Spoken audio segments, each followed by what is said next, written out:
O item 71 do material didático, campanha papal contra os paterinos. Olha, os paterinos eram anabatistas que viviam na região da Itália.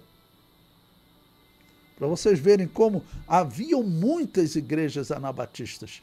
Se algum dia vocês forem conversar com católicos e reformados, que eles dizem, não, a verdadeira igreja de Jesus era a igreja católica. Eles estavam errando, né? Erravam constantemente, essas guerras estavam erradas, tá ok? Mas era a verdadeira igreja de Jesus. Calvino condena a doutrina do purgatório e a invocação ao mundo dos mortos, dizendo isso é paganismo. Mas mesmo assim Calvino diz que essa era a verdadeira igreja cristã. Tá bom? E um dos argumentos que eles usam, onde está essa outra igreja que vocês dizem, né, que essa teoria chamada sucessionismo, que defende que sempre existiu uma igreja fora da igreja católica? Onde está essa igreja? É difícil encontrar informações sobre ela. Realmente é difícil, mas nós encontramos muitas informações. Por que não encontramos informações em número ainda maior? Porque os católicos matavam eles. Um exemplo é esse aqui que nós vamos ver agora. Item 71 do material didático. Campanha papal contra os paterinos, ano 1176 da era cristã, contra os anabatistas paterinos, que recebiam esse nome, né? Os anabatistas paterinos viviam na região da Itália. O Papa Alexandre III, esse mesmo Papa que está nessa confusão com o imperador, e agora ele se torna o único Papa, o Papa de verdade, né? Convocou muitos pregadores para se opor aos anabatistas. Desde o ano 1040 havia uma campanha contra os cristãos. No ano 1176, cerca de 136 anos após essa campanha papal, ocorreu um evento digno de nota. Bom, esse livro aqui, irmãos, é um historiador anabatista ou batista. Ele escreveu em 1838, Orchard, ok? Escreveu uma obra que ela não tem tradução para o português, é muito interessante a obra dele, História das Igrejas Batizadoras. Ele diz, cerca do ano 1040 depois de Cristo, os anabatistas paterinos se tornam bastante numerosos na cidade de Milão, e lá floresceram durante pelo menos 200 anos. Durante essa época, o governo milanês não os perturbava, mas o clero católico os combatia através de sermões, rezas e livros. Porque, lembre-se que nesse período, quem dominava aquela região eram católicos políticos, determinados pelo imperador. Mas agora vão começar a surgir os católicos, que fazem invocação ao mundo dos mortos mesmo. E aí veja o que ele diz.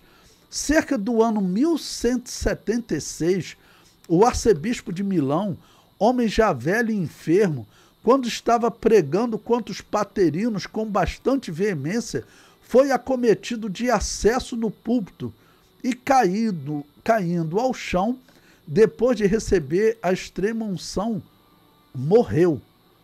Ou seja, eles estavam ainda num combate doutrinário. Mesmo aqueles anabatistas sendo pessoas simples, mas era complicado você debater Bíblia com eles, porque eles conheciam muito bem o texto bíblico. Eu sempre cito para vocês o meu pai. Meu pai era um presbítero da Assembleia de Deus. Meu pai era analfabeto, ele nunca foi à escola. Aprendeu a ler para ler a Bíblia. E ele pregava, tinha textos da Bíblia na ponta da língua. E é claro que ele acusava os católicos de idólatras, de praticantes de paganismo por fazer invocação ao mundo dos mortos.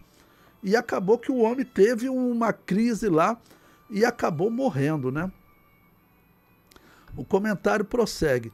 Os paterinos, como todos os outros anabatistas, não usavam a cruz, pois ela foi adotada como símbolo em igrejas nos dias de Constantino.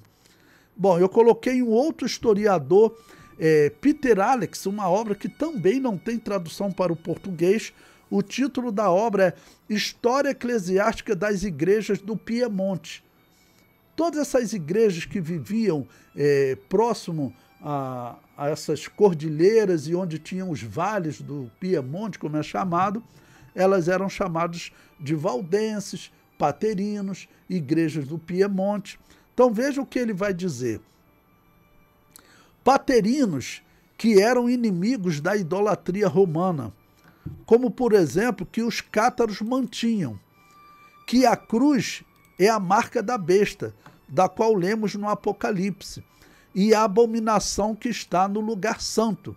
Bom, uma pausa aqui para explicar a vocês, irmãos, por que a Assembleia de Deus não usa a cruz. Porque a cruz ela não é um símbolo do cristianismo.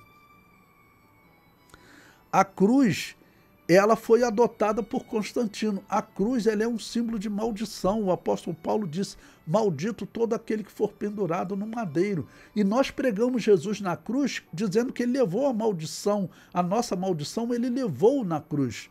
Tá ok? Por isso que nós não andamos com a cruz no peito nem na parede. Todas as igrejas que utilizam a cruz no peito ou na parede são igrejas que têm alguma ligação com Roma. Isso eu falo até das igrejas batistas gerais. Porque teve igrejas que em algum momento elas aceitaram essa influência de Roma.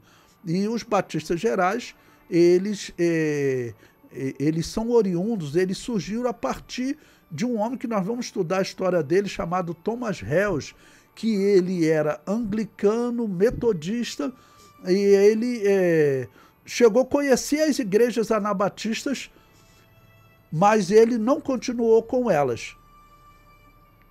Nós veremos que ele volta para a Inglaterra e ele começa as igrejas batistas na Inglaterra. Ele é considerado o pai das igrejas batistas. E ele mantém o sinal da cruz. Mas os anabatistas, eles não tinham a cruz. Sempre que eu falo isso, eu me lembro da pergunta de um aluno que ele me perguntou, mas pastor, por que nós cantamos até hinos, Rude Cruz erigiu? Aí eu falei para ele, continua cantando o hino. Rude Cruz erigiu e veja o que ela é. Ele diz, como emblema de vergonha e dor. É por isso que o cristão não usa a cruz, porque a cruz é um símbolo, né, um emblema de vergonha e dor. Em outra parte do hino ele diz, eu aqui com Jesus, a vergonha da cruz quero sempre levar e sofrer. Porque nós levamos essa vergonha, que o nosso Salvador se tornou maldito, tá bom? Para nos salvar. Okay? É por isso que nós não usamos o símbolo da cruz. E está aqui esse historiador dizendo que os paterinos não usavam. Ele prossegue. Eles dizem que o Papa Silvestre foi aquele Papa dos dias de Constantino. Eles dizem que o Papa Silvestre era o anticristo, de quem se faz menção nas epístolas de São Paulo, como sendo filho da perdição, que se exalta acima de tudo que é chamado Deus, pois desde então eles dizem a igreja de Roma pereceu. Bom, anticristo, acredito que eles estejam dizendo, como é dito que o espírito do anticristo já estava no mundo. Mas é importante mostrar o que essas igrejas pensavam do Papa. Eles tinham mas eles agrediam o Papa falando isso. Mas eles tinham história constantemente de pessoas sendo mortas por ordem do papado. Se você está convivendo numa congregação, aí daqui a pouco você fica sabendo, irmãos, tem história, irmãos, de crianças sendo massacradas, velhos, mulheres, crianças, todos sendo massacrados. Como que você vai ver aquela instituição? Como uma Babilônia apocalíptica, como o anticristo. Aí eu comento aí abaixo, né? Certa vez um aluno me perguntou, então por que cantamos hinos que falam da cruz?